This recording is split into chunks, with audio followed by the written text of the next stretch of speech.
한 가지 힌트가 될 수도 있을 것 같고 아닐 수도 있을 것 같고 한 뉴스가 나왔습니다. 함께 보시죠. 말이 조심스러워요. 지금 뭐 박빙의 승부이기 때문에 아닐 수도 있기 때문에 굉장히 조심조심. 자, 한 보도에 따르면 야당의 2040 당원이 급증했다라는 뉴스가 많았는데 실제로는 뭐 50대 이상이 더 많다라는 일각의 보도예요. 일각의 보도. 뭐 이게 옳다 그르다라고 할 수도 없는 가치 중립적인 뉴스인데 20대 40대 당원 증가율로는 50대를 앞질렀다. 고무적인 거예요. 젊은 사람의 증가율이 50대를 앞질렀다. 그런데 실상 50대 이상의 숫자는 65.6%로 전체 3분의 2이다. 이 말은 뭐냐면 그동안 국민의힘의 당원 중에서 젊은 사람이 얼마나 없었으면 당원 증가율이 앞질렀지만 절대 다수는 50대 이상이다라는 얘기일 수도 있어요. 그렇기 때문에 이게 꼭 좋다 나쁘다라고 제가 할 수 없었다는 이유도 그겁니다. 어쨌든 중앙일보 보도에 따르면 2040의 당원 증가율 비율은 압도적이었지만 실상의 인원수는 50대 이상 65.6%다. 전체 3분의 2다. 40대 이하는 34.5%다. 이것도 많죠.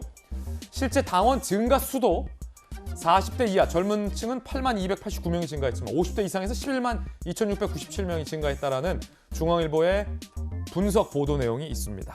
자, 박정아 대변인 청와대 계시잖아요. 네.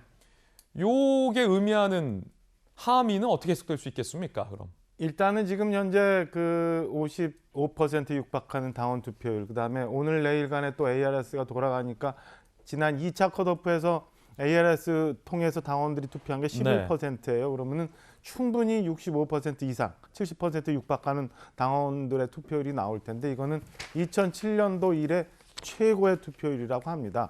그러니까 지금 많은 분들이 지난 6월 이후 많이 유입된 20, 30대, 40대까지 당원들이 많아서 지금 20, 30대에서 지지를 많이 받고 있는 홍 후보가 유리할 거다 이런 해석을 하고 지금 저희가 보고 있는 거는 실장 보고 나니까 그때 유입됐던 당원들의 숫자가 오히려 더 50대가 더 많다. 그거와는 좀 다소 다른 분석을 지금 내놓고 있는데요.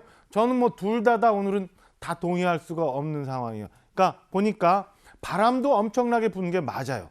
그리고 조직표가 다 세세히 들어가지 못한 상황도 현장에서 보니까 맞아요. 근데 교집합은 하나 뭐냐면 정권 교체에 대한 열망이 지금 폭발했다고 봅니다. 그러니까 우리 당원들 사이에서는 정권 교체를 해야 되고 그러다 보니까 그럼 지금 반문의 폭발력을 누가 만들어내느냐 이런 것이 저는 당원들의 높은 투표율을 좀 반영하고 있는 것 아닌가. 그리고 지난 뭐 몇 차례 컷오프를 통해서 본 경선 내일 모레까지 이제 끝납니다만 여러 번 이제 출렁거림이 있었는데 제가 보니까 유감스럽게도 10차례의 TV 토론 상황을 지나면서 각각의 후보들이 각자 자기 장점을 발휘를 못하고 판세를 흔들지 못한 측면이 좀 있다고 봐요. 그래서 처음에 이렇게 출렁거렸던 게 결국에는 내일 모레 처음에 느꼈던 제자리로 돌아가고 있다는 느낌을 저는 최근에 많이 봤습니다. 그래서 뚜껑 열어봐야 알겠습니다만 어쨌든 지금 현재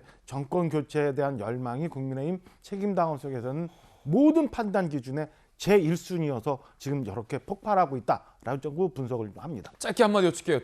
최종 투표율 60% 넘어갈 것으로 보세요?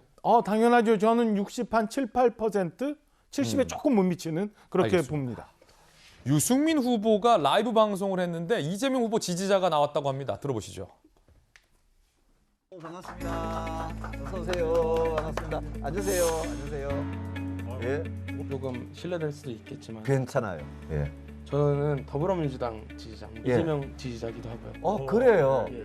야, 이재명 후보 욕하면 안 되겠네, 여기서. 개인적으로 좌파는 평등의 가치를 예. 제일이라 생각하고 우파는 자유의 가치를 제일이라 생각하고 서로가 완충이 돼야 되는데 예. 그거를 해결해 주실 수 있는 분 역시 유승민 후보님이라고 생각해서 10년이 됐든 20년이 됐든 30년이 됐든 나중에 백발이 되시더라도 계속 대선에 나오셔가지고 제 욕심인가요?